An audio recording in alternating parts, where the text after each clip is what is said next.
Hello everyone, गुरुजी Uttarakhandi channel पर आपका बहुत बहुत स्वागत है। जैसा कि आप लोग जानते हैं कि हमारी विदाशी लर्निंग ऐप पर प्रयोगशाला सहायक का कोर्स चल रहा है। अगर आप भी इस कोर्स को परचेज़ करना चाहते हैं तो गूगल प्ले स्टोर से आप डाउनलोड कीजिए विदाशी लर्निंग ऐप और उस पर जाकर आप हमारा प्रयोगशाला सहायक का कोर्स देख सकते हैं। वहाँ पे आपको डेमो लेक्चर्स मिल जाएंगे, आप उन डेमो लेक्चर्स को देखिए और फिर डिसाइड कीजिए आपको ये कोर्स परचेज़ करना है या नहीं। तो आज का जो हमारा टॉपिक है ये भी आपका प्रयोगशाला सहायक कोर्स का ही एक टॉपिक है। तो आज के लेक्चर में हम स्टार्ट करेंगे आज नया टॉपिक केमिकल काइनेटिक्स यानी रासायनिक बल गति। तो केमिकल काइनेटिक्स सबसे पहले तो देखिए केमिस्ट्री की वो ब्रांच है जहाँ पर हम रिएक्शंस के रेट को स्टडी करते हैं। मतलब कोई जो रिएक्शन है वो कितनी जल्दी हो रही है या कितनी स्लो हो रही है उसको हम स्टडी करेंगे। तो यहाँ पर आप देखेंगे कुछ जो रिएक्शंस होती है, जैसे आयनिक रिएक्शंस की आप बात करें तो वो बहुत फटाफट होती हैं। अगर आपने AgCl का प्रेसिपिटेट बनाना है, प्रेसिपिटेशन रिएक्शन बहुत फटाफट हो जाती है और बहुत आसानी से उसमें इजीली बहुत जल्दी AgCl आ जाता है प्रेसिपिटेट होके। लेकिन रस्टिंग भी तो एक केमिकल प्रोसेस है। रस्टिंग में हम देखते हैं कि वहाँ पर क्या हो रहा है, बहुत स्लो प्रोसेस है, बहुत धीरे धीरे होता है। तो कुछ रिएक्शंस होती हैं बहुत फास्ट, कुछ रिएक्शंस होती है स्लो। उसी रेट को हम यहाँ पर स्टडी करने वाले हैं। तो सबसे पहले रेट ऑफ केमिकल रिएक्शन यानी अभिक्रिया वेग। तो अभिक्रिया वेग को हम कैसे देखेंगे? कोई भी अभिक्रिया जब हम देखते हैं तो जनरली हम क्या लिख सकते हैं, एक आपके पास रिएक्टेंट होता है यानी अभिकारक होता है और एक उससे क्या बनता है, आपका प्रोडक्ट बनता है यानी उत्पाद बनता है। तो रेट क्या होता है? रेट होता है आपका change in concentration of reactant और प्रोडक्ट। ठीक है, किसी की भी कॉन्सेंट्रेशन में चेंज हम ले सकते हैं, या तो अभिकारक की आपकी सांद्रता में परिवर्तन या फिर उत्पाद की सांद्रता में परिवर्तन अपॉन टाइम। ठीक है, अगर हम उसे टाइम से डिवाइड कर देंगे यानी समय अंतराल, जितने समय अंतराल में हमें ये देखना है कि इसमें रिएक्शन में कितना कंसंट्रेशन चेंज हुआ है रिएक्टेंट या प्रोडक्ट का। तो बेसिकली आप ये भी कह सकते हैं यूनिट टाइम में रिएक्टेंट या प्रोडक्ट की कंसंट्रेशन में कितना चेंज आया है वही होता है आपका रेट या दर। ठीक है, वेग कहते हैं इसे, अभिक्रिया वेग। अब हम यहाँ पे ले रहे हैं, देखिए R से बन रहा है P। हम कह रहे हैं कि हम T टाइम में देख रहे हैं। ठीक है, T1 इनिशियल टाइम है, T2 आपका फाइनल टाइम है। इस टाइम इंटरवल के बीच में यानी समय अंतराल के बीच में हम देख रहे हैं। तो इसे आप किससे रिप्रेजेंट करेंगे? डेल्टा T से। डेल्टा आपका चेंज इन टाइम रिप्रेजेंट कर रहा है। अगर आपकी कंसंट्रेशन चेंज हो रही है, पहले इनिशियल कंसंट्रेशन T1 पे आपकी इनिशियल कंसंट्रेशन थी R1 और T2 पे जो कंसंट्रेशन है वो R2 हो गई रिएक्टेंट की। ऑब्वियसली कम होगी क्योंकि रिएक्टेंट जो है वो यूज अप होता जाएगा। जैसे जैसे रिएक्शन आगे बढ़ेगी जो आपका अभिकारक है वो यूज होता जाएगा तो उसकी कंसंट्रेशन कम होती जाएगी। ठीक है, और बढ़ेगी किसकी? प्रोडक्ट की कंसंट्रेशन बढ़ती जाएगी। ठीक है, रिएक्शन के स्टार्टिंग में ये चीज़ ध्यान रखिएगा, आपके पास पूरा का पूरा रिएक्टेंट मौजूद है और जब आपकी रिएक्शन चलनी शुरू होगी तो रिएक्टेंट कम होता जाएगा, लेकिन यहाँ पर प्रोडक्ट क्या है वो बढ़ता जाएगा। ठीक है, इनिशियल टाइम में प्रोडक्ट 0 था लेकिन अब फाइनल टाइम में क्या होगा, प्रोडक्ट बन जाएगा हमारे पास कंप्लीट। अगर एक कंप्लीट रिएक्शन हो रही है तो पूरा का पूरा प्रोडक्ट बन जाएगा, रिएक्टेंट पूरा यूज हो जाएगा। अदरवाइज इक्विलिब्रियम रिएक्शंस भी होती है लेकिन अभी हम सिर्फ यहाँ पर इन्हीं रिएक्शंस को देखेंगे। ठीक है, प्रोडक्ट की बात करेंगे तो T1 टाइम पे P1 उसका इनिशियल कंसंट्रेशन था जो कि एक्चुअली 0 होगा और T2 अगर हम देखेंगे तो कितना होगा, P2 आपका कोई भी और कंसंट्रेशन हो सकती है। तो अगर आप किसी एक के टर्म्स में देख रहे हैं, ठीक है, अगर आप रिएक्टेंट के टर्म्स में देख रहे हैं तो इसे लिखते हैं rate of disappearance of R। जैसा कि मैंने कहा डिसअपीयरेंस मतलब शुरुआत जब हुई तो आपके पास पूरा का पूरा क्या मौजूद था, रिएक्टेंट अभिकारक था। ठीक है, धीरे धीरे अभिकारक के कंसंट्रेशन है उसकी सांद्रता में कमी आती जाएगी और क्या बनता जाएगा, प्रोडक्ट उत्पाद बनता जाएगा। ठीक है, तो रेट जो आपका है डिसअपीयरेंस ऑफ R यानी कि धीरे धीरे आपकी R की कंसंट्रेशन कम हो रही है। मान लो स्टार्टिंग में आपके पास 10 मोल्स थे तो धीरे धीरे जब आपने T2 टाइम में बीच में अपने रिएक्शन में देखा तो अब उसके बाद सिर्फ 5 मोल रह गए। तो R2 की डेल्टा R की अगर आप वैल्यू देखोगे तो अभी माइनस का आपको बताती हूँ, R2 माइनस R1 यही तो हुआ। ठीक है, कंसंट्रेशन R2 की माइनस R1 की और डेल्टा T का मतलब T2 माइनस T1 ये रहेगा। ठीक है, R2 minus R1 T2 minus T1। हमने कहा R2 कितना है, 5 मोल है और R1 कितना है, 10 है। ठीक है, तो क्या आया आपका, कितना निकल के आया आपका, ये आया आपका माइनस का 5। ठीक है, और T2 माइनस T1 जो भी आपका आएगा। ठीक है, कुछ भी आप टाइम ले लीजिए। यहाँ से वैल्यू आपकी क्या निकल के आ रही है, वैल्यू आपकी निकल के आ रही है नेगेटिव। अगर आप इस साइन को नहीं लेते तो आपकी वैल्यू नेगेटिव हो जाती। ध्यान में आपको ये रखना है कि रेट ऑफ रिएक्शन कभी भी नेगेटिव नहीं हो सकता, रेट ऑफ रिएक्शन हमेशा पॉजिटिव में आएगा। ठीक है, तो अगर हम सिर्फ रिएक्टेंट के टर्म्स में लेंगे तो हमारी वैल्यू तो नेगेटिव आ जाएगी क्योंकि रिएक्टेंट तो यूज होता जाता है, हमेशा ही फाइनल कंसंट्रेशन हमको इनिशियल से ज़्यादा कम मिलेगी। ठीक है, तो हमने क्या किया, फॉर्मूले में ही यहाँ पर माइनस साइन लगा हुआ है। ठीक है। तो ध्यान में आपको ये रखना है कि रेट ऑफ रिएक्शन निकालते वक्त जब आप रिएक्टेंट के टर्म्स में आप रेट को देख रहे हैं तो आप माइनस साइन वहाँ पर जरूर यूज़ करेंगे, वो फॉर्मूले का ही हिस्सा है, ठीक है। तो ये आपका क्या बन जाएगा, पॉजिटिव बन जाएगा, माइनस माइनस प्लस का 5 डेल्टा टी जितना भी था, ठीक है। डेल्टा टी हमने पूरी वैल्यूज नहीं रखी हैं अभी। अच्छा, प्रोडक्ट के टर्म्स में देखेंगे तो क्या होगा, रेट ऑफ अपीयरेंस, डिसअपीयरेंस मतलब गायब होना, अपीयरेंस मतलब प्रकट होना कह सकते हैं आप। तो अब क्या हो रहा है, पहले स्टार्टिंग में पी बिल्कुल भी नहीं था, लेकिन धीरे धीरे उसमें आने लग गया पी, प्रोडक्ट बनने लग गया, अपीयरेंस होने लग गई पी की। इसे क्या लिखेंगे, delta P upon delta T. यहाँ पे आपका माइनस साइन नहीं आएगा क्योंकि हमेशा जो आपको फाइनल कंसंट्रेशन है वो इनिशियल से ज़्यादा ही मिलेगी, तो अपने आप में ही ये वैल्यू जो है पॉजिटिव निकल के आएगी। तो अब देखिए, जो आपका रेट है वो दो तरीके का हो सकता है, average rate and instantaneous rate. बहुत इजी है समझना इसको। एवरेज रेट यानी कि औसत वेग कैसे निकालते हैं किसी रिएक्शन का। देखिए एवरेज का मतलब क्या है, मान लीजिए मेरे पास ये ग्राफ है, ठीक है, यहाँ पर मैंने रिएक्टेंट ले रखा है, इसकी कंसंट्रेशन इस एक्सेस पे ली है, यहाँ पर टाइम लिया है। अब क्या हो रहा है, ऑब्वियसली स्टार्टिंग में मेरे पास कुछ कंसंट्रेशन होगी रिएक्टेंट की, अभिकारक की, और धीरे धीरे जैसे टाइम के साथ ये कंसंट्रेशन कम होने लगेगी, ठीक है। मैंने ये रिएक्टेंट की कंसंट्रेशन का टाइम के साथ बनाया, प्रोडक्ट का बनाएंगे तो अलग बनेगा, उसको भी अब देखेंगे दोबारा।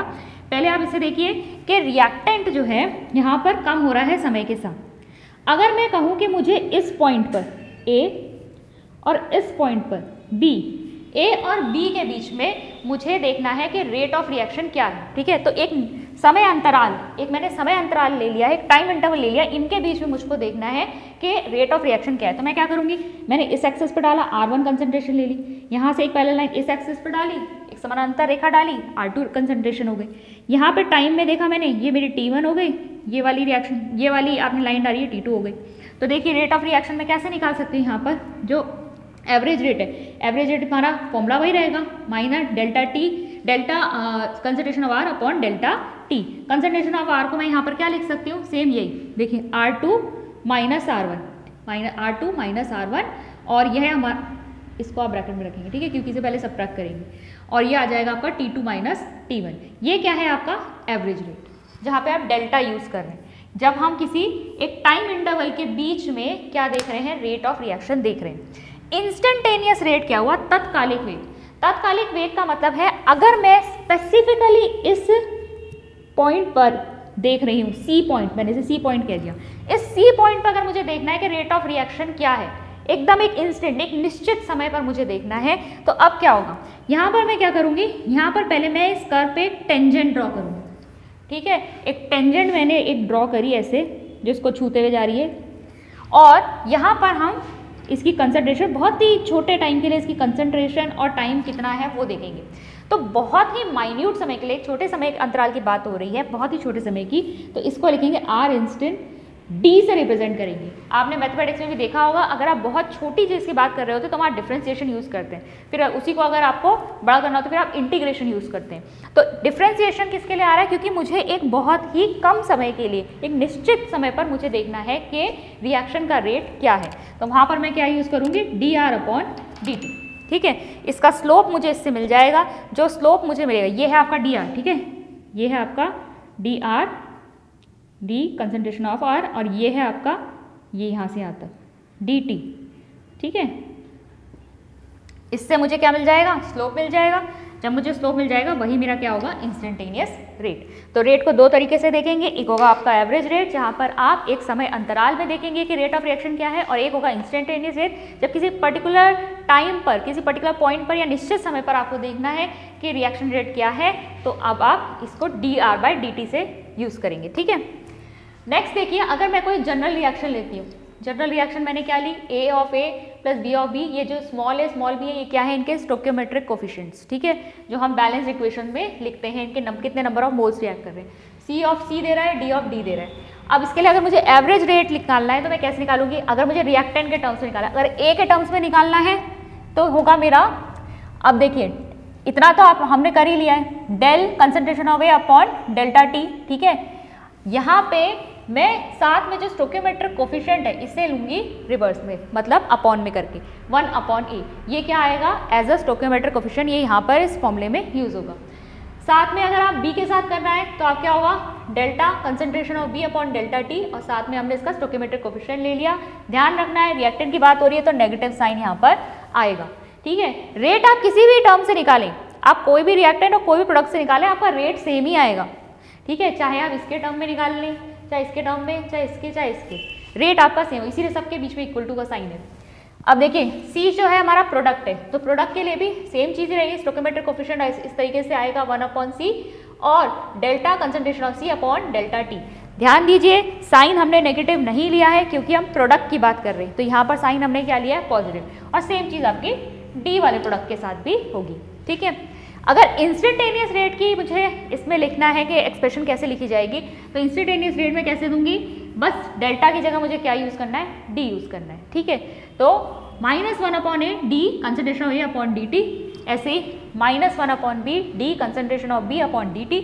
C और D के टर्म से जब हम लेंगे तो क्योंकि वो प्रोडक्ट है तो साइन यहाँ पर माइनस नहीं आएगा। एग्जाम्पल भी लिया हुआ एक, ट्वाइस ऑफ HI गैसियस है, कन्वर्ट हो रहा है किसमें, H2 गैसियस और I2 गैसियस में, तो हमारे रिएक्टेंट इस समय क्या है, रिएक्टेंट है HI, हाइड्रोजन आयोडाइड हमारा रिएक्टेंट है। रेट अगर हमें इस इक्वेशन के लिए लिखना है क्या होगा, एवरेज रेट लिख के बताया मैंने, तो एवरेज रेट क्या होगा, रिएक्टेंट है तो माइनस का साइन, स्टोइकियोमेट्रिक कोफिशिएंट 1/2 आ गया हमारा, 2 इसमें नीचे आ गया, delta concentration of HI upon delta T. फिर प्रोडक्ट साइड पे आ जाओ, प्रोडक्ट साइड पे क्या आ जाएगा आपका, यहाँ पे हमारा कोई भी स्टोइकियोमेट्रिक कोफिशिएंट नहीं है, कुछ लिखने की जरूरत नहीं है, डायरेक्ट कंसंट्रेशन लिखते हैं, delta concentration of H2 upon delta T. फिर I2 पर आ जाओ, delta concentration of I2 upon delta T, sign रहेगा पॉजिटिव क्योंकि वो प्रोडक्ट है। ठीक है, अब नेक्स्ट आते हैं रेट लॉ यानी वेग नियम। आपका रेट लॉ, अगर हम एक फिर से कोई जनरल इक्वेशन लेते हैं, देखिए A of A B of B gives C of C plus D of D, तो देखिए आपका रेट लॉ कहता है कि जो रेट ऑफ रिएक्शन है वो सिर्फ रिएक्टेंट यानी अभिकारकों की कंसंट्रेशन पर निर्भर करता है। ठीक है, किस पर निर्भर करेगा, सिर्फ और सिर्फ रिएक्टेंट की कंसंट्रेशन पर निर्भर करता है। रिएक्टेंट की concentration rate is directly proportional to, किसके समानुपाती है, concentration of the reactants raise to the power. ठीक है, यहाँ पर हम एक पावर भी लेते हैं। अब ये पावर में जो हमने x और y लिए हैं, ये जो पावर्स है दीज मे और may not be equal to the stoichiometric coefficient. जरूरी नहीं है कि ये स्टोइकियोमेट्रिक कोफिशिएंट्स के इक्वल हो। ठीक है, अगर ये इसके इक्वल होती तो मैं यहाँ पर A और B ही लिख देती, लेकिन A और B नहीं लिखा जाता है, x और y लिखा जाता है। ये एक्सपेरिमेंटली कैलकुलेट की जाती हैं। ठीक है, इन्हें एक्सपेरिमेंटली डिटरमाइन किया जाता है, प्रायोगिक रूप से इसको निर्धारित किया जाता है। तो हम ये स्टोइकियोमेट्रिक कोफिशिएंट के बराबर आ भी सकती हैं और नहीं भी आ सकती हैं। ठीक है, तो रेट डायरेक्टली प्रोपोर्शनल है concentration of A raise to the power x and concentration of reactant B आपका क्या आ जाएगा, raise to the power y। अब अगर यहाँ डायरेक्ट प्रोपोर्शनैलिटी का साइन हम हटाएंगे तो हमारा क्या आएगा, कांस्टेंट आएगा यहाँ पर K। ठीक है, K आ गया यहाँ पे constant, this is your rate constant, इसको आप रेट कांस्टेंट कहेंगे या फिर वेग स्थिरांक। ठीक है, वेग स्थिरांक कहेंगे। अच्छा, हमारा रेट आपका किसके इक्वल भी है, हमने रेट को अभी देखा, इंस्टेंटेनियस रेट पे हमने पढ़ा था dr/dt भी तो लिखते हैं हम इसको। ठीक है, रेट को हम dr/dt भी लिखते हैं, तो dr/dt और इसको आप कर लो इक्वेट, रेट को आप रेट लॉ से ऐसे भी लिख सकते हो और रेट को इस फॉर्म में डिफरेंशियल फॉर्म में भी लिख सकते हो। तो ये जो आपकी फॉर्म आई है ये है differential form of rate expression. ठीक है, क्या है ये, रेट एक्सप्रेशन, इसको हमने रेट एक्सप्रेशन कहा है, वेग व्यंजक। अब देखिए कि जो कि आपका रेट कांस्टेंट है यानी वेग स्थिरांक है, यहाँ पर आपको गिवन है, इसके बारे में अभी दोबारा और बात करेंगे। पहले ये देखते हैं कि ये जो पावर्स में आपके x और y आए हैं ये क्या है, इनको हम कहते हैं ऑर्डर। ठीक है, ऑर्डर यानी कोटि। अगर x की बात करें तो ये है आपकी A के सापेक्ष अभिक्रिया की कोटि, order of reaction with respect to A। ठीक है, A के रिस्पेक्ट में इस रिएक्शन का ऑर्डर क्या है। फिर y की बात करें तो ये है B के सापेक्ष में अभिक्रिया की कोटि, यानी order of reaction with respect to y, अगर हम विद रिस्पेक्ट टू B। ठीक है, अगर हम B के रिस्पेक्ट में देखें कि ऑर्डर ऑफ रिएक्शन क्या है तो वो इक्वल टू आएगा y, और अगर हमें पूरी रिएक्शन का ऑर्डर देखना है तो वो क्या होगा, order of reaction will be equal to x plus y। ठीक है, जो भी आपके कंसंट्रेशन टर्म्स आपने रिएक्टेंट में लिखे हैं उनकी जो पावर्स है, उनकी जो घात है, ठीक है, उनका योग कर देंगे तो आपको मिल जाएगा ऑर्डर ऑफ रिएक्शन यानी अभिक्रिया की समग्र कोटि। ठीक है, तो ऑर्डर को ध्यान में रखना है। ऑर्डर क्या है, किसी भी रेट एक्सप्रेशन में, किसी भी रिएक्शन के लिए अगर रेट एक्सप्रेशन लिखी गई है तो उस रेट एक्सप्रेशन में जो रिएक्टेंट्स यानी अभिकारकों की सांद्रता है, ठीक है, उनकी जो घात है उनका अगर योग कर दिया जाएगा तो हमें ऑर्डर ऑफ रिएक्शन यानी अभिक्रिया की कोटि मिल जाएगी। रेट कांस्टेंट के बारे में और देखते हैं। देखिए वेग स्थिरांक जो है आपका, फिर से हमने जनरल इक्वेशन ली है, उसके लिए आप अगर रेट की एक्सप्रेशन लिखेंगे तो कैसे लिखेंगे, rate is equal to rate constant into concentration of reactants raise to the power, यहाँ पर हम एक एक्सपेरिमेंटल वैल्यू निकालते हैं जिसको आप क्या कहते हैं, ऑर्डर कहते हैं। ठीक है, ऑर्डर क्या होगा आपका, ऑर्डर होता है n is equal to x plus y, यानी दोनों की जो पावर्स है उनकी घात है उनको आप ऐड कर देंगे तो आपको मिल जाएगा ऑर्डर। तो अब k की अगर हम यहाँ से वैल्यू निकालें तो k हो जाएगा rate upon concentration of a to the power x concentration of b to the power y, ये हो जाएगी रेट आपका जो रेट कांस्टेंट है उसकी वैल्यू। अब अगर आप यहाँ पर देखें कि a और b की कंसंट्रेशन अगर इक्वल है, ठीक है, तो हम इसमें क्या लिख सकते हैं, रेट की जो आपकी यूनिट होती है वो क्या होती है, यहाँ से हम क्या कर रहे हैं, यूनिट निकाल रहे हैं रेट कांस्टेंट की, तो रेट की जो आपकी यूनिट होती है वो क्या होती है, कंसंट्रेशन अपॉन टाइम, क्योंकि हम लिखते हैं उसे क्या, change in the concentration of reactant और प्रोडक्ट अपॉन टाइम, तो क्या हो जाएगा कंसंट्रेशन अपॉन टाइम इनटू, अब आप क्या कर रहे हैं, इसकी कंसंट्रेशन ले रहे हैं, अगर इसकी कंसंट्रेशन है और इसकी भी कुछ कंसंट्रेशन है तो कंसंट्रेशन को आपने एक साथ लिख लिया x प्लस वाई। ठीक है, हम जानते हैं जब दो ये मल्टीप्लिकेशन में होते बेसिस तो जो पावर्स होती हैं, जो एक्सपोनेंट्स होते हैं वो क्या हो जाते हैं, ऐड हो जाते हैं, तो x प्लस वाई हमारा क्या हो जाता है, n हो जाता है, ऑर्डर हो जाता है।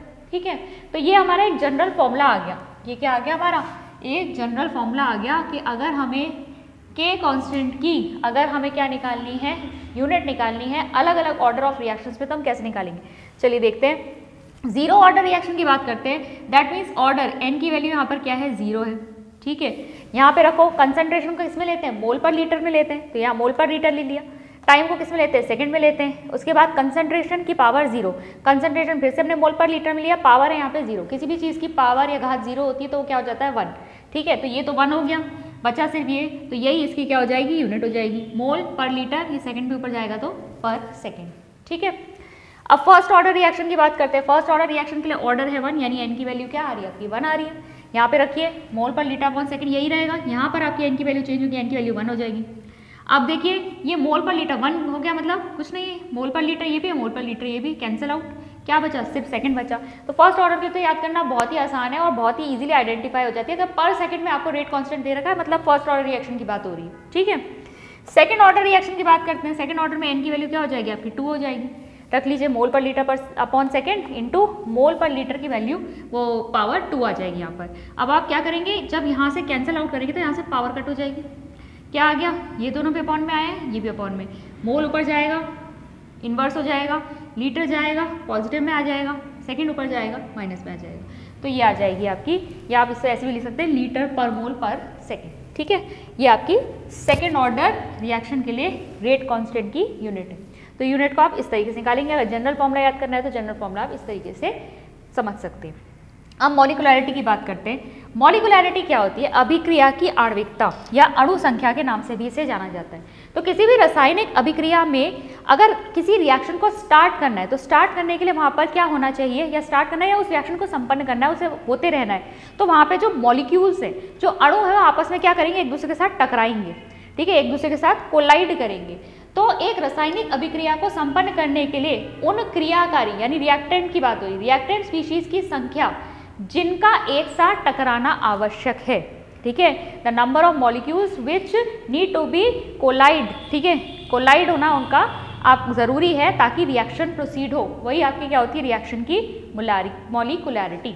जैसे कि आप यहाँ पर देख सकते हैं, यहाँ पर मेरे पास एक ही रिएक्टेंट है, इसका डिकम्पोजिशन हो रहा है, अमोनियम नाइट्रेट है, डिकम्पोज हो रहा है नाइट्रोजन में और वाटर में, ये यूनिमॉलिक्यूलर रिएक्शन है। ठीक है, एक आणविक है, मतलब क्योंकि एक ही अणु है, यहाँ पर कुछ टकराएगा नहीं, बस यही क्या हो रहा है, पर डिकम्पोज हो रहा है। बाईमॉलिक्यूलर की बात करेंगे तो यहाँ पर क्या है, 2 मॉलिक्यूल्स, क्योंकि यहाँ हमारे 2 है यहाँ पर लगा हुआ, यानी कि HI के 2 मॉलिक्यूल्स हाइड्रोजन आयोडाइड के एक साथ जब टकराएंगे, कोलाइड करेंगे, तब ये रिएक्शन आगे बढ़ेगी। तो मॉलिक्युलैरिटी कितनी हो गई, 2 हो गई, बाईमॉलिक्यूलर कहते हैं इसे, द्विआण्विक।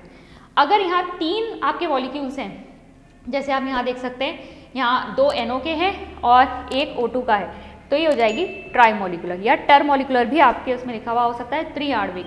तो 3 मॉलिक्यूल्स यहाँ पर क्या करेंगे, एक साथ कोलाइड करेंगे। हालांकि ऐसी रिएक्शंस की जो पॉसिबिलिटी होती है वो कम होती है, क्योंकि 3 मॉलिक्यूल्स का एक साथ टकराना थोड़ा कम ही देखने में आता है। अगर आपको कोई बहुत कॉम्प्लेक्स रिएक्शन दिख भी रही है कि उसमें बहुत सारे आपके रिएक्टेंट्स हैं, तो वो रिएक्शन एक स्टेप में नहीं होती, वो रिएक्शन कई चरणों में होती है।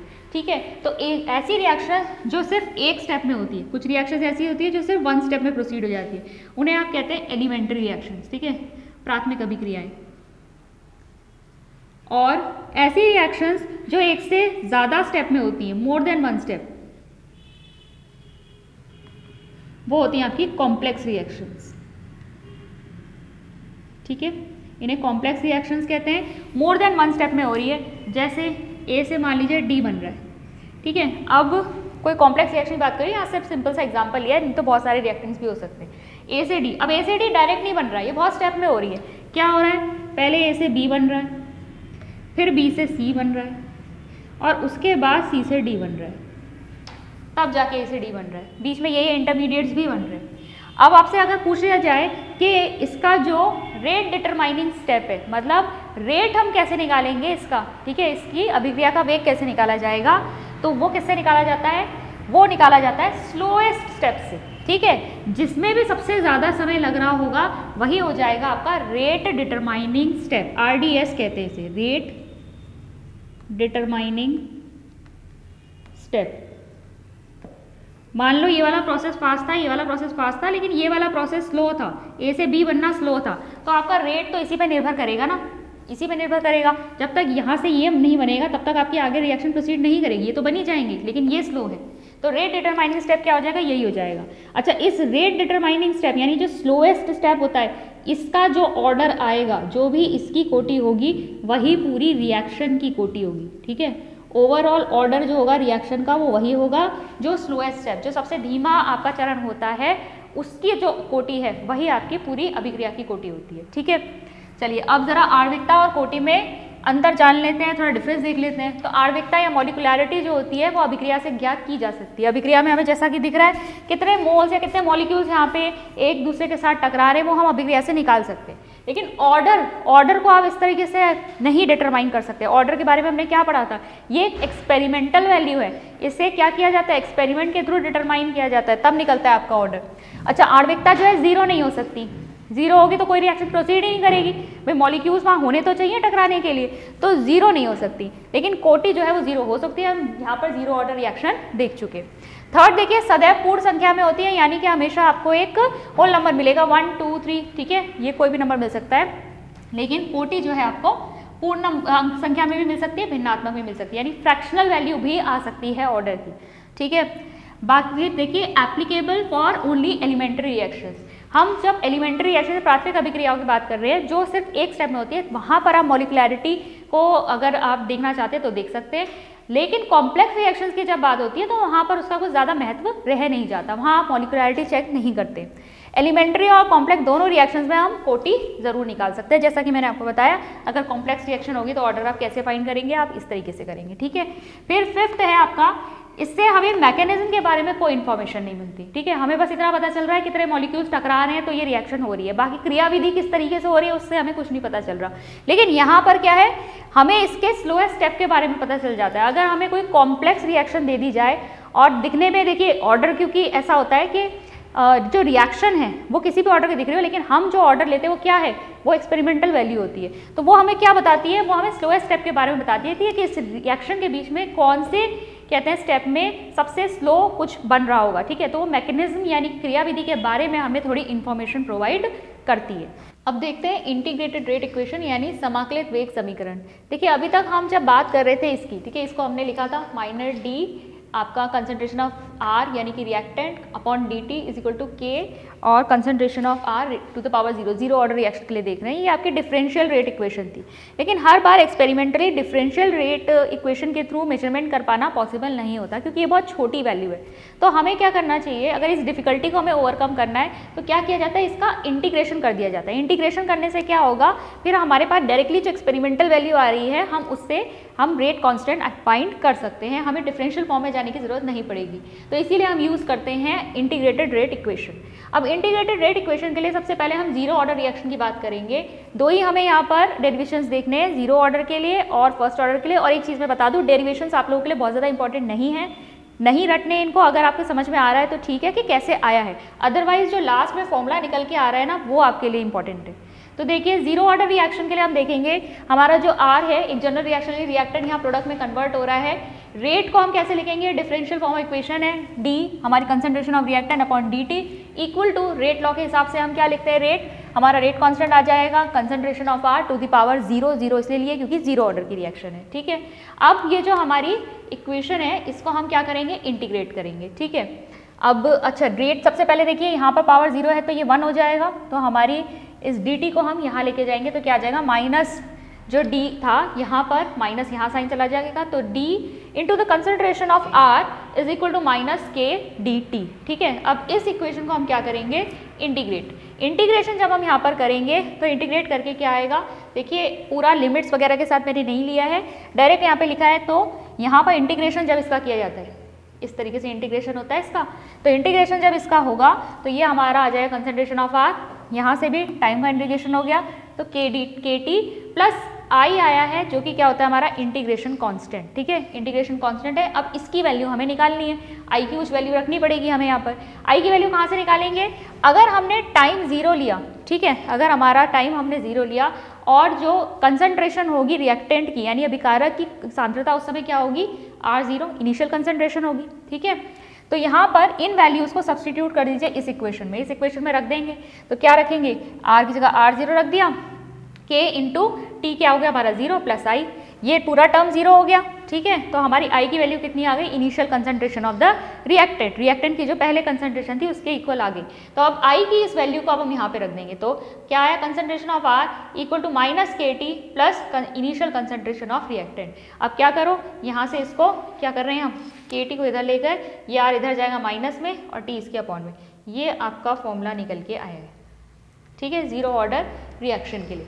अब जीरो ऑर्डर रिएक्शन के लिए अगर आप ग्राफ प्लॉट करेंगे कंसंट्रेशन ऑफ R और टाइम के अगेंस्ट, ठीक है, यहाँ इस एक्सिस पे टाइम यानी समय लिया है, इस तरफ मैंने R यानी रिएक्टेंट यानी जो अभिकारक है उसकी सांद्रता ली है।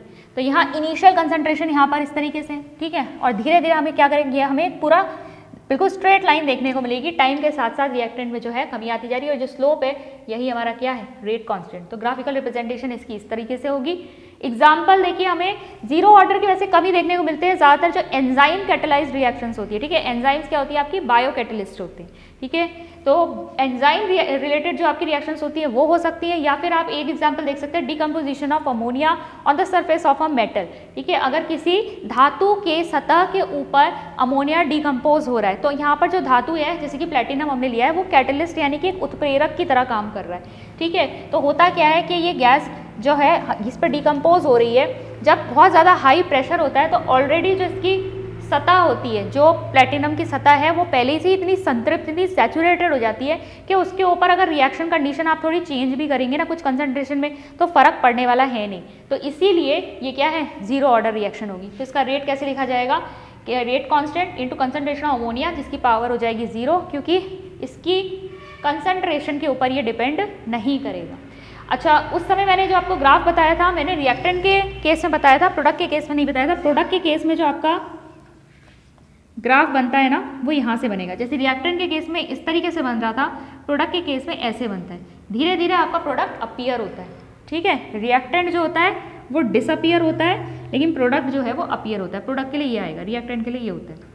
चलिए नेक्स्ट फर्स्ट ऑर्डर रिएक्शन में देखते हैं। फर्स्ट ऑर्डर रिएक्शन में हम देखेंगे हमारा यहाँ रिएक्टेंट जो है प्रोडक्ट में कन्वर्ट हो रहा है। फर्स्ट ऑर्डर के लिए रेट लिख लिया, फिर से वही डिफरेंशियल फॉर्म हमने लिख ली इसकी, और यहाँ R की पावर हमने कितनी लिखी है, यहाँ 1, क्योंकि फर्स्ट ऑर्डर रिएक्शन है, तो ऑर्डर यहाँ पे या कोटि जो है वो अभिक्रिया की 1 है। इंटीग्रेट करेंगे इस इक्वेशन को, ठीक है, इतने पार्ट को हम इंटीग्रेट कर रहे हैं। इंटीग्रेट किया आपने इसे, तो क्या आएगा, यहाँ पर आपका इंटीग्रेशन ऑफ क्या आ गया, ln आ गया, ln concentration of R equal to K into T beta, इसमें ये आपका, अच्छा इसमें देखिए, इसमें इस तरीके से करेंगे आप, माइनस डी आर और ये आएगा आपका R is equal to dt उधर जाएगा, ठीक है, K dt, इसका इंटीग्रेशन करेंगे, ठीक है, इसका इंटीग्रेशन आप करेंगे तो यहाँ जब आप इंटीग्रेशन कर रहे हैं r का विद रिस्पेक्ट टू r, तो आपका यहाँ ln r आ जाएगा equal to minus K T, क्योंकि यहाँ t का डिफ्रेंसिएशन हुआ, प्लस i हमारा यहाँ इंटीग्रेशन कांस्टेंट आया, ठीक है। इंटीग्रेशन कांस्टेंट की अब हमें वैल्यू निकालनी पड़ेगी। क्या करेंगे इंटीग्रेशन कांस्टेंट की value, t is equal to, अगर हमने 0 लिया है, ठीक है, टाइम अगर हमारा 0 है तो 0 टाइम पर जब रिएक्शन शुरू हो रही है तो इसकी इनिशियल कंसंट्रेशन होगी, तो r की कंसंट्रेशन क्या आएगी, r0 रख लेंगे। अब इन वैल्यूज़ को इस इक्वेशन में रख दो, क्या आ जाएगा, r की जगह पे r0 लिख लिया, t की हमारा 0 हो गया, तो ये पूरा का पूरा टर्म 0 हो जाएगा। तो क्या आ जाएगा, i की वैल्यू किसके बराबर आ गई, ln into concentration of, initial concentration of reactant. Substitute करेंगे इन वैल्यूज़ को इस इक्वेशन में, इस इक्वेशन में रखिए, मतलब i की वैल्यू को, तो ln concentration of R is equal to minus K T और ln initial concentration of R, ठीक है, जो रिएक्टेंट की या अभिकारक की पहले कंसंट्रेशन थी। अब ये वाला टर्म जो है आपका, ये कहाँ आ जाएगा, ये अगर आप इधर माइनस में लेंगे ये इस तरीके से आएगा। देखिए अगर पूरी स्टेप्स देखने हैं तो इस तरीके से है ये, और हमें पता है ln क्या है, नेचुरल लॉग की बात हो रही है, तो जब माइनस में होता है इसका मतलब ये डिवीजन में है, तो ये एक साथ ऐसे आ सकता है, इस तरीके से आएगा ये, ठीक है। तो ये स्टेप यहाँ ऐसे आया है माइनस के टी, और इसके बाद आप देखेंगे कि यहाँ पर ये जो k की वैल्यू अगर आपको निकालनी है तो t इसके अपॉन में चला जाएगा, तो k is equal to 1/t ln r की जो आपका इनिशियल कंसंट्रेशन है अपॉन फाइनल कंसंट्रेशन है। और नेचुरल लॉग को जब आप कन्वर्ट करते हैं किस में, आप इसको लॉग बेस 10 में कन्वर्ट करेंगे तो क्या आ जाएगा, 2.303/t log r0 upon initial concentration upon reactant की कंसंट्रेशन, ठीक है। और इसमें से यहाँ पर देखिए अगर मैं ग्राफ प्लॉट करूँ इसके बीच में, किसके बीच में, यहाँ पर आपने लॉग इनिशियल कंसंट्रेशन अपॉन यहाँ पर रिएक्टेंट की कंसंट्रेशन रखा है, t इसके साथ चला जाएगा, 2.303 नीचे आएगा, इनके बीच में अगर हम ग्राफ प्लॉट करेंगे तो कैसे आएगा, इस एक्सिस पे मैंने क्या लिया है, ये यहाँ पर ये लॉग वाली वैल्यू ली है और यहाँ पर मैंने टाइम लिया है। जो स्लोप आपको मिलेगा वो एक स्ट्रेट लाइन मिलेगी जिसकी वैल्यू कितनी है, यहाँ पर है k/2.303। ऐसे ही अगर आप ln कंसंट्रेशन ऑफ r और टाइम के बीच में अगर ग्राफ प्लॉट करेंगे तो यहाँ पर आपको नेगेटिव स्लोप मिलेगी, जो कि किसके इक्वल होगी, रेट कांस्टेंट के इक्वल होगी ये नेगेटिव स्लोप। अब नेक्स्ट देखते हैं half life of a reaction. अब half life of a reaction क्या होती है, वो टाइम किसी रिएक्शन को जितना लग रहा है जिसमें जो इनिशियल कंसंट्रेशन है रिएक्टेंट की वो हाफ रह जाए, ठीक है, यानी इनिशियल कंसंट्रेशन जितनी भी हो, जैसे मान लीजिए अगर 100 मोल है, ठीक है, 100 मोल पर लीटर, तो ये इनिशियल कंसंट्रेशन अब कितनी हो जाए, 50 रह जाए, ठीक है। तो इसमें जितना समय लग रहा है वो आपका हो जाएगा टी हाफ या half life of a reaction, ठीक है। जीरो ऑर्डर रिएक्शन के लिए हाफ लाइफ कैलकुलेट करते हैं, k इज इक्वल टू आपका जो रेट कांस्टेंट की इक्वेशन है वो किस तरीके से निकालते हैं, ठीक है, इनिशियल कंसंट्रेशन माइनस आपकी जो कंसंट्रेशन है रिएक्टेंट के अपॉन टाइम। अगर हम यहाँ पर t ले लें, टी हाफ, ठीक है, टी हाफ के लिए ले रहे हैं हम, और जो हमारा कंसंट्रेशन रिएक्टेंट का वो कितना हो जाएगा, वो हाफ रह जाएगा, तो हाफ ऑफ इनिशियल कंसंट्रेशन, ठीक है, इनिशियल यानी जो पहले कंसंट्रेशन थी उसका हाफ। अब इन वैल्यूज को आप इस इक्वेशन में रख दीजिए, तो रेट कांस्टेंट कैसे निकलेगा, k इज इक्वल टू आपने यहाँ पे रख दिया r0 minus half of r0 upon T half, ठीक है। तो टी हाफ क्या आ जाएगा आपका, टी हाफ यहाँ आ जाएगा आपका, और इसको आप सॉल्व करेंगे एलसीएम लेकर, तो आपका क्या आएगा, initial concentration of the reactant upon 2k, तो ये आ जाएगा टी हाफ का फॉर्मूला, ठीक है। फर्स्ट ऑर्डर रिएक्शन के लिए देखेंगे तो आपका क्या आएगा, फर्स्ट ऑर्डर रिएक्शन के लिए हम इस तरीके से रेट कांस्टेंट निकालते हैं, t की जगह टी हाफ रखेंगे, आपके r की जो कंसंट्रेशन की जगह क्या रखेंगे, इनिशियल कंसंट्रेशन का हाफ, ठीक है, इनिशियल कंसंट्रेशन का हाफ बाय 2 लिया है हमने यहाँ। अब यहाँ पर वैल्यूज रख देंगे हम, वैल्यूज यहाँ पे रखेंगे, t की जगह टी हाफ रखा और यहाँ पर आपने इसकी जगह पर क्या रख दिया, r0/2। तो अब ये क्या हो जाएगा आपका, यहाँ से ये और ये कैंसिल, ये 2 जाएगा ऊपर, क्या आ जाएगा, T half is equal to 2.303 upon K log 2। log 2 की वैल्यू होती है 0.3010, वो वैल्यू हमने रख दी, इन दोनों को सॉल्व करेंगे तो T half is equal to आया 0.693 अपॉन के। अब इन दोनों इक्वेशन से आप देखेंगे जीरो ऑर्डर रिएक्शन की जब हमने बात करी, जो हाफ लाइफ है रिएक्शन की वो डिपेंड कर रही है इनिशियल कॉन्सेंट्रेशन पर, ठीक है, कि रिएक्टेंट या अभिकारक जो आपने लिया है उसकी सांद्रता कितनी है उस पर ये निर्भर कर रही है। T half is proportional to the initial concentration of reactant, जबकि यहाँ से आप देखेंगे कि T half is independent of the initial concentration of the reactant, यानी रिएक्टेंट की कंसंट्रेशन कितनी है उससे कोई मतलब ही नहीं है, उससे स्वतंत्र है वो। तो T half does not depend on concentration of reactant, ठीक है। ये आएगी आपकी हाफ लाइफ। अब बात करते हैं स्यूडो फर्स्ट ऑर्डर रिएक्शन की, यानी छद्म कोटि की अभिक्रियाएं। अब स्यूडो फर्स्ट ऑर्डर रिएक्शंस क्या होती हैं आपकी, ये रिएक्शन दिख फर्स्ट ऑर्डर की रही होती हैं लेकिन एक्चुअली होती नहीं है, ठीक है। जैसे कि मतलब ये रिएक्शंस आपकी जो है क्या होती है, वैसे आपकी फर्स्ट ऑर्डर की होती है, दिखती है कि ये फर्स्ट ऑर्डर की ना होकर किसी और ऑर्डर की होंगी। जैसे कि आप देखेंगे एग्जांपल, यहाँ पर केन शुगर को हम क्या कर रहे हैं, यहाँ पर कन्वर्ट कर रहे हैं। केन शुगर का हमने C12H22O11 लिया है, वाटर के साथ इसको मिक्स करेंगे तो यहाँ पर हमें क्या मिल रहा है, ग्लूकोज मिल रहा है, फ्रक्टोज मिल रहा है। अब हमें रिएक्शन को देख के लग सकता है कि इसकी कंसंट्रेशन पे भी डिपेंड करेगा रेट कांस्टेंट और इसकी कंसंट्रेशन पे भी डिपेंड करेगा, लेकिन दरअसल इन अभिक्रियाओं में होता क्या है, आपका जो एक रिएक्टेंट या अभिकारक होता है वो इतनी लार्ज क्वांटिटी में होता है कि उसकी कंसंट्रेशन में चेंज से कोई फर्क पड़ता नहीं है। तो वाटर जो है क्योंकि यहाँ पर बहुत ज़्यादा उपस्थित है और बहुत ज़्यादा क्वांटिटी या मात्रा उसकी है, अगर उसमें कुछ सांद्रता में परिवर्तन आ भी रहा है तो वो इस रेट ऑफ रिएक्शन को प्रभावित नहीं करेगी। तो दरअसल आपका जो रेट है वो किस पे डिपेंड करेगा, वो सिर्फ और सिर्फ C12H22O11 यानी कि जो आपकी केन शुगर है उसकी कंसंट्रेशन पर ही निर्भर करेगा। तो ये क्या है आपकी स्यूडो फर्स्ट ऑर्डर रिएक्शन, ठीक है। लग ऐसा रहा है कि दोनों की कंसंट्रेशन पर निर्भर करेगा लेकिन करता सिर्फ एक ही पर है, तो ये आपका स्यूडो फर्स्ट ऑर्डर रिएक्शन हो जाएगी। ये सभी ऐसी रिएक्शंस पे आपको देखने को मिलेगा जिसमें एक कंपोनेंट जो है आपको बहुत ज़्यादा क्वांटिटी में मिलेगा। फिर देखिए जो आपका रेट है उसको कौन कौन से फैक्टर्स अफेक्ट करते हैं, यानी वेग को प्रभावित करने वाले कारक क्या क्या होते हैं। एक तो होता है अभिकारकों की प्रकृति, ठीक है, सॉलिड है, गैस है, लिक्विड है। अभी हम कोलिजन थ्योरी वगैरह पढ़ेंगे, हम देखेंगे कि जब मॉलिक्यूल्स कोलाइड करते हैं, ठीक है, तब आपकी क्या बनती है, प्रोडक्ट्स बनती है। हमने मॉलिक्युलैरिटी में भी पढ़ा वैसे। तो आपके जो गैसियस पार्टिकल्स हैं वो ज़्यादा आसानी से कोलाइड करेंगे, सॉलिड के कम करेंगे, लिक्विड के क्या करेंगे, सॉलिड से ज़्यादा करेंगे, गैस से कम करेंगे। तो जो आपके अभिकारकों यानी रिएक्टेंट्स की प्रकृति है, नेचर है, उस पर भी निर्भर करती है आपका रेट ऑफ रिएक्शन। उत्प्रेरक की उपस्थिति, उत्प्रेरक की उपस्थिति यानी कैटलिस्ट किस तरीके से अफेक्ट करता है उसको भी हम ग्राफिकली देखेंगे। फिर अभिकारकों की सांद्रता, ये तो हम देख ही रहे हैं, रेट कांस्टेंट जो है आपका किस तरीके से निर्भर कर रहा है कॉन्सेंट्रेशन पर, हमने फर्स्ट ऑर्डर के लिए निकाला, सेकंड वो जीरो ऑर्डर के लिए भी निकाला। फिर प्रकाश और ताप, ठीक है, बहुत सारी आपकी फोटोकेमिकल रिएक्शंस होती हैं, प्रकाश संश्लेषण की जैसे क्रिया होती है। ये सब क्या होता है, वहाँ पर जो आपको विकिरण सनलाइट के आते हैं उसको एब्जॉर्ब करते हैं रिएक्टेंट और फिर वो एक्टिवेशन एनर्जी तक पहुँचते हैं। इसको और डिटेल में समझते हैं। टेम्परेचर डिपेंडेंस, अब सबसे पहले यहाँ पर देखिए ताप पर किस तरीके से निर्भर कर रहा है। तो ताप पर देखिए टेम्परेचर डिपेंडेंस हर 10 डिग्री सेल्सियस राइज के लिए, मतलब अगर किसी रिएक्शन का आप टेम्परेचर जो है 10 डिग्री सेल्सियस बढ़ा देंगे तो आपका जो रेट कांस्टेंट है नियरली डबल हो जाता है, दुगना हो जाता है, ठीक है। तो ये ध्यान में रखना है, टेम्परेचर में अगर 10 डिग्री सेल्सियस आपने बढ़ा दिया तो आपका जो रेट कांस्टेंट, आपका जो रेट है, रेट कांस्टेंट है वो नियरली डबल हो जाएगा, ठीक है। आर्हीनियस ने पहली बार टेम्परेचर डिपेंडेंस को बताया और इसे एक इक्वेशन के रूप में दिया, K = A, इसकी पावर आएगी -EA/RT। यहाँ पर A क्या है आपका, A को आर्हीनियस फैक्टर कहते हैं, फ्रीक्वेंसी फैक्टर कहते हैं, प्री एक्सपोनेंशियल फैक्टर भी इसको कहते हैं।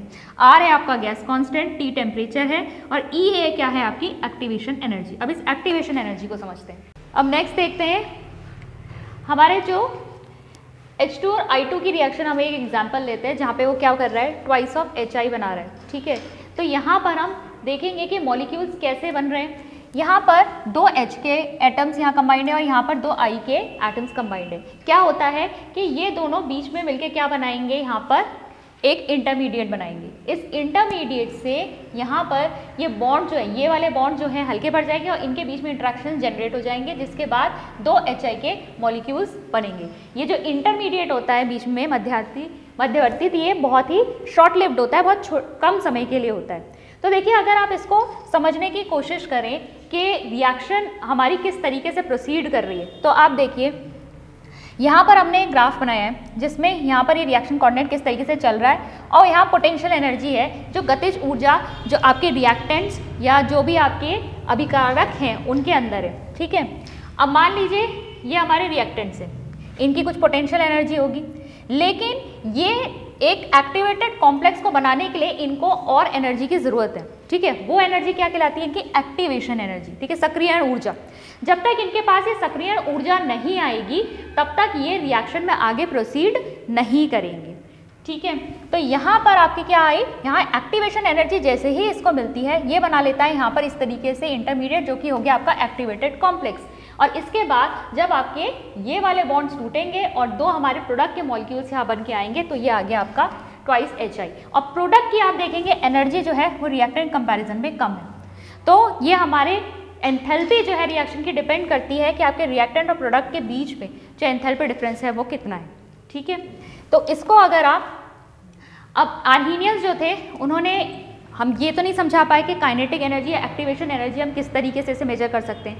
तब बोल्ट्जमैन और मैक्सवेल ने क्या किया, उन्होंने कहा हम इंडिविजुअल मॉलिक्यूल्स के तो नहीं आइडेंटिफाई कर सकते, लेकिन हम क्या करेंगे, टोटल में हम देख सकते हैं कि कितने फ्रैक्शन ऑफ मॉलिक्यूल्स जो हैं उनके पास एक्टिवेशन एनर्जी या काइनेटिक एनर्जी है। ठीक है, गतिज ऊर्जा कितनी है उन फ्रैक्शन ऑफ मॉलिक्यूल्स के पास, इसको कैसे आइडेंटिफाई किया जा सकता है, अगर हम एक प्लॉट करें किसके बीच में, यहाँ हमने काइनेटिक एनर्जी लिए और यहाँ हमने फ्रैक्शन ऑफ मॉलिक्यूल्स लिए। ठीक है, जो टोटल मॉलिक्यूल्स या टोटल जितना भी अभिकारक हमारे पास प्रेजेंट है उसको हमने यहाँ लिया। ये कर्व जो है ये उस टोटल मॉलिक्यूल्स को बता रहा है, जितने भी मॉलिक्यूल्स होंगे वो इस कर्व के अंदर है। और हम देखेंगे ये जो मैक्सिमम पॉइंट आ रहा है ये है मोस्ट प्रोबेबल काइनेटिक एनर्जी। ठीक है, maximum most probable kinetic energy मतलब यहाँ पर इतनी काइनेटिक एनर्जी ज़्यादातर मॉलिक्यूल्स की है। इससे कम होती जाएगी तो मॉलिक्यूल्स भी, नंबर ऑफ मॉलिक्यूल्स कम होते जाएंगे, इससे ज़्यादा होगी तो वो भी नंबर ऑफ मॉलिक्यूल्स कम होते जाएंगे। इतनी जो मॉलिक्यूल्स की काइनेटिक एनर्जी है वो सबसे ज़्यादा मॉलिक्यूल्स के पास है, मोस्ट प्रोबेबल। ठीक है, सबसे ज़्यादा। Ne/NT आपका फ्रैक्शन ऑफ मॉलिक्यूल्स है, Ne आ गया जितने मॉलिक्यूल्स के पास जो काइनेटिक एनर्जी है, NT total number of molecules. हम देखते हैं कि जब हम टेम्परेचर को बढ़ाते हैं, ठीक है, टेम्परेचर को हमने जब बढ़ाया 10 डिग्री सेल्सियस तो ये कर्व राइट साइड को शिफ्ट हो जाता है, यानी कि जो आपकी मोस्ट प्रोबेबल काइनेटिक एनर्जी है वो ज़्यादा मॉलिक्यूल्स की आ जाती है। हमने टेम्परेचर डिपेंडेंस जो हम देख रहे हैं आर्हीनियस के अकॉर्डिंग, यहाँ पर देखिए फिर से इस कर्व को मैंने ऐसे बनाया है। हमने क्या किया, फ्रैक्शन ऑफ मॉलिक्यूल्स इधर लिया है, काइनेटिक एनर्जी इधर ली है। ये था हमारा प्रीवियस जहाँ हमारा टेम्परेचर T था, तो हमें इस तरह का कर्व मिल रहा था। ये वाला कर्व ऐसे करके यहाँ से जा रहा है ये।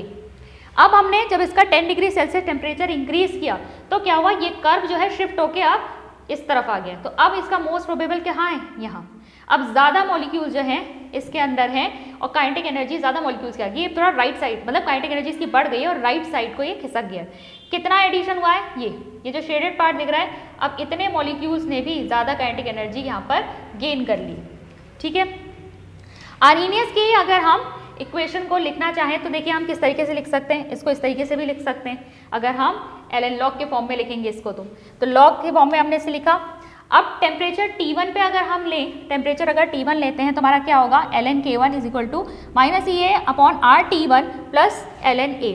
T2 पे लेंगे तो सेम चीज़ यहाँ पर हमारी क्या हो जाएगी, K1 है, यहाँ K2 हो जाएगा, यहाँ T2 हो जाएगा। अब हम क्या करेंगे, एक्टिवेशन एनर्जी, क्योंकि A जो है वो तो एक रिएक्शन के लिए कांस्टेंट ही रहेगा। ठीक है, हम एक ही रिएक्शन को दो अलग अलग टेम्परेचर्स पे यहाँ पर आर्हीनियस इक्वेशन में अप्लाई करके देख रहे हैं। तो यहाँ पर देखिए जो हमारा एक्टिवेशन एनर्जी वो तो इक्वल ही रहेगा। जब हम इन दोनों को सब्ट्रैक्ट करेंगे तो ये दोनों तो टर्म्स कैंसिल हो जाएंगे। हमें क्या मिलेगा, फर्स्ट वाली इक्वेशन को सेकंड से सब्ट्रैक्ट किया है, ln K2 minus ln K1 is equal to EA/RT1 minus EA/RT2।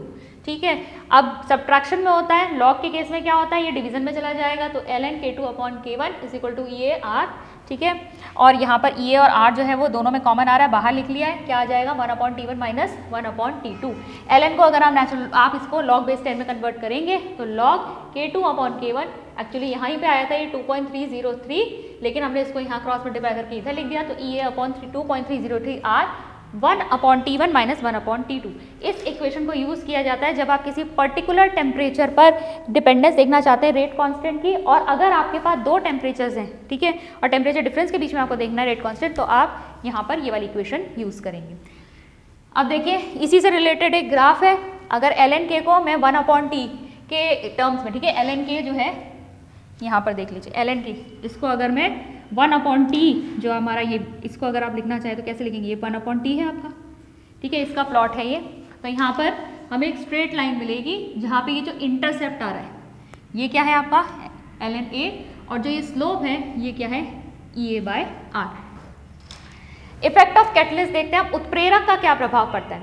देखिए हमने देखा कि जब रिएक्शंस चलती हैं तो रिएक्टेंट क्या करते हैं, यहाँ पर उन्हें एक्टिवेशन एनर्जी की ज़रूरत पड़ती है, एक संकीर्ण ऊर्जा, जिसमें ये क्या करेंगे, हाई एनर्जी पे पहुँचेंगे, उसके बाद ही इनके बीच में बॉन्ड्स बन सकते हैं। देखिए इस एनर्जी में पहुँचना इसलिए ज़रूरी है ताकि इनके पुराने बॉन्ड्स टूटे और नए बॉन्ड्स बने, ठीक है। तो यहाँ पर ये एक्टिवेटेड कॉम्प्लेक्स यहाँ बनना ज़रूरी है। कैटलिस्ट क्या करता है, कैटलिस्ट इसको एक अल्टरनेट पाथवे दे देता है, मतलब इसको एक दूसरा रास्ता दे देता है जहाँ पर इसे कम एनर्जी की ज़रूरत है। तो बेसिकली यहाँ से रास्ता चेंज हो गया और बना वही है, ठीक है। कैटलिस्ट क्या होता है, एक ऐसा चीज सब्सटेंस होता है जिसको आप रिएक्शन में डालते हैं तो रिएक्शन के साथ कहीं अभिक्रिया नहीं करता, वो हमें रिएक्शन के बाद में बिल्कुल वैसा का वैसा मिल जाता है, बस वो रिएक्शन के रेट को बढ़ा देता है, ठीक है, रिएक्शन को और फास्ट कर देता है। तो रिएक्शन को फास्ट इसीलिए कर रहा है क्योंकि उसने जो एक्टिवेशन एनर्जी है उसे कम कर दिया। अगर आप यहाँ देखेंगे तो ये एक्टिवेशन एनर्जी इतनी है, ठीक है, ये विदाउट कैटलिस्ट। लेकिन अगर आप इस तरफ से देखेंगे तो एक्टिवेशन एनर्जी इसने क्या कर दी, कम कर दी। यहाँ पर ये क्या है, ये डैश लिख लेती हूँ मैं इसको, this is activation energy with catalyst. उत्प्रेरक ने क्या किया, इसकी जो सक्रिय ऊर्जा है उसको कम कर दिया और इसीलिए ये रिएक्शन जल्दी हो गई, इसीलिए रेट बढ़ जाता है रिएक्शन का। अब लास्ट आती है हमारी कोलिजन थ्योरी, ठीक है, टक्कर सिद्धांत। Collision theory of chemical reaction जो किसने दी थी, मैक्स स्ट्राउड्स और विलियम लुइस ने 1916-18 में। अगर हमारे ए और बी मिलकर प्रोडक्ट बना रहे, इन्होंने क्या कहा था, देखिए इन्होंने रिएक्टेंट या जितने भी आपके सब्सटेंसेस हैं जो रिएक्ट करते हैं एक दूसरे के साथ उनको समझा हार्ड स्फीयर, ठीक है, एक ठोस गोले हैं वो जो क्या करते हैं, रिएक्शन करते समय एक दूसरे के साथ टकराते हैं, ठीक है।